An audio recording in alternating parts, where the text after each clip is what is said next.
সোনারপুরের ঘটনা নিয়ে চণ্ডীতলা থানায় ডেপুটেশন জমা দিতে গিয়ে আহত কল্যাণ বন্দ্যোপাধ্যায় মাথার চোট পেয়েছেন। তিনি এই ঘটনার পর কি বললেন শোনাবো আপনাদের। আমি কাউকে নিয়ে আসিনি, একা একা আসছিলাম। এই চণ্ডীতলার মোড়টায় বিজেপির লোকেরা চিৎকার করে গালাগাল দিয়ে মাথায় দূর থেকে ঢিলকি বল, বড় হিউজ বল ছুড়েছে। আমি বুঝতে পারছি না, আমার মাথা দিয়ে রক্ত বেরোচ্ছে।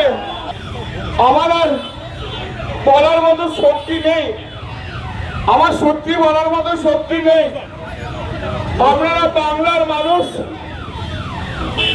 আপনারা চণ্ডীতলার মানুষ, আপনারাই বিচার করবেন যে এই যে গুন্ডাগার্দি করছে, এই যে এমপিদের দিয়ে মারছে, এটা কি ঠিক হচ্ছে?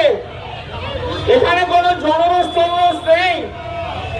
7-8 জন লোক মিলে বিজেপির 10 জন গেরুয়া ফেটটি বেঁধে আমাদের আগের সব কর্মীদের মারধর করছিল, আর এখনো আমাকে পর্যন্ত ছাড়েনি।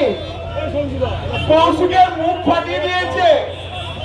একটু আগে আমি যখন হেঁটে হেঁটে আসছিলাম, তখন একজন ভদ্রমহিলা, তিনি মোটর সাইকেল করে যাচ্ছিলেন, তার পিছনে আমাদের স্বামী ছিল। রাস্তায় নেমে আমাকে বললো, দাদা আমাদের প্রচন্ড মেরেছে বিজেপির লোকজন।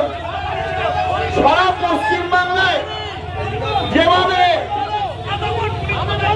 বিজেপি যেভাবে আমাদের উপরে অত্যাচার করছে, বিজেপি শূন্য করে দিতে চাইছে, ওরা সিপিএম কে এবং পশ্চিমবাংলায় কংগ্রেসকে অক্সিজেন দিতে চাইছে।